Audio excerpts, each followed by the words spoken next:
UConn women's basketball player Aubrey Griffin will miss the remaining of the season due to her torn ACL in her left knee. This marks the fourth player out for the rest of the year. Azzy Fudd, Ayanna Patterson, which Azzy Fudd has an ACL meniscus thing injury. Ayanna Patterson was a knee, and Jenna L. Alfie was an Achilles. And this does not include Caroline Ducharme, who is out indefinitely due to a head/neck spasms. So obviously, in terms of depth, in terms of healthy players right now, they only have 9. 6 guards, 3 forwards. That's it. But if you want to include Caroline Ducharme, if she was going to play 10 players, 7 guards, 3 forwards. Either way, you lose quality depth in all this. And Aubrey Griffin started 5 games out of 14 that she played this year. 9.5 points per game, 6 rebounds per game, 1.4 assists per game, 1.5 steals per game, 0.9 blocks per game, 0.9 turnovers per game, 0.9 fouls per game. 54.7% from the field on 86 attempts, 27.3% on 11 attempts on threes, 76.6% on free throws on 47 attempts. We will see if she gets a medical red shirt or not. And I wish her a speedy recovery, and I know torn ACLs are no joke. From what I know from the past through a professional basketball player that tore her ACL 3 times within 2 years. Yeah. It's no joke, and all this, and what does this obviously mean? Let's look at the schedule for the remaining of the year and go from there. You have to play Providence tonight at home. On the road to St. John's, that's 10-7. Seton Hall on the road, that's 10-6 currently. DePaul at home. Then potentially Ray Marquette at home, but you got Notre Dame at home, which that's fortunate. And I know Olivia Miles for Notre Dame hasn't played, I believe, this year so far, but we have to wait and see. Then you got Villanova on the road. Then St. John's again, but at home.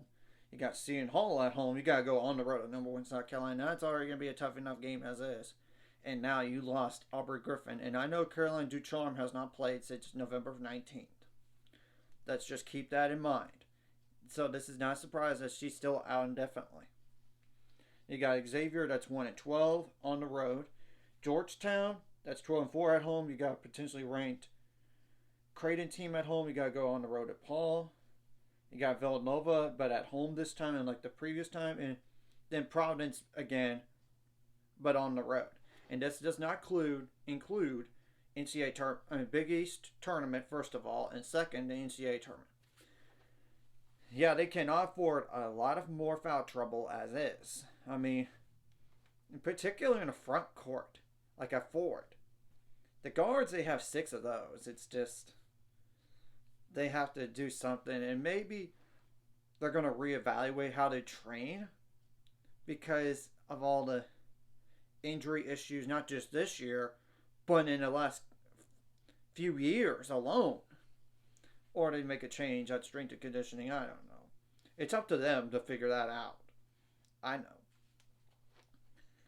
And I tell you right now, I definitely see, not to foreshadow, I see a South Carolina win over UConn right now, but we have to wait and see what the games really happen. And maybe a loss to Notre Dame occurs, but I could see a win because Notre Dame is not as good. They're up and down. You know, they've had a long winning streak. Part of that last game, or that North Carolina game that they just recently played. So, you know, maybe that's a win for UConn. I don't know. And it wouldn't shock me in the slightest if UConn does drop a Big East game, and they're currently undefeated right now. in the Big East, as we all know, at 4-0, and it's still a long way to go. Yeah, good luck trying to manage all of those players, only 9 healthy players, and you cannot afford any more injuries. Because if you get more injuries, potentially season ending, like I said, like 9 of them, it hurts your quality depth and your overall depth. And this was a team that started with 14 players before all the injury bug occurred. So now the depth's really going to get pushed to the limit. And you know the players are going to have to play more minutes, which means less rest on the bench besides timeouts and everything. But you know what I mean on that. And we're going to have to wait and see what happens. And this could potentially affect their seeding in the NCAA tournament, too, by the way. It could, if they lose some games besides South Carolina and Notre Dame. I mean, I'm just telling the truth.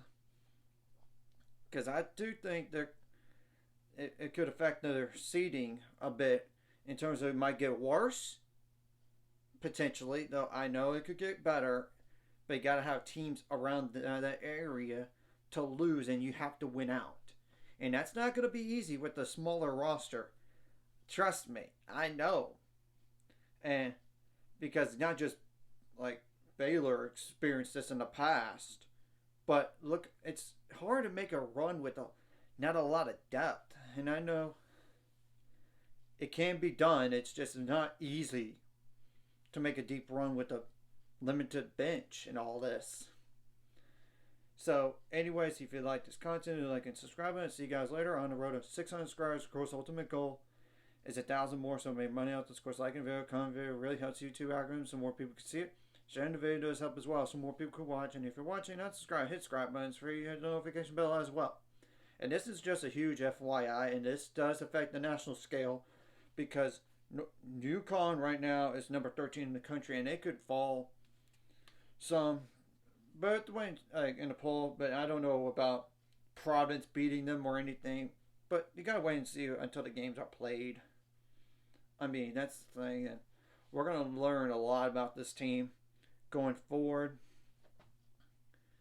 because you know it could really affect their chances to potentially host first and second rounds if they get to a 5 line. That's if they could get to that. If they go down to that point, because as we all know, if you're a top 4 seed and you just determine like a 1, a 2, a 3, and a 4, and not just 1, 1, 1, 1, but you know, in each part of the region for the brackets, you know, it could very well potentially affect things down the line. But let's wait and see what happens.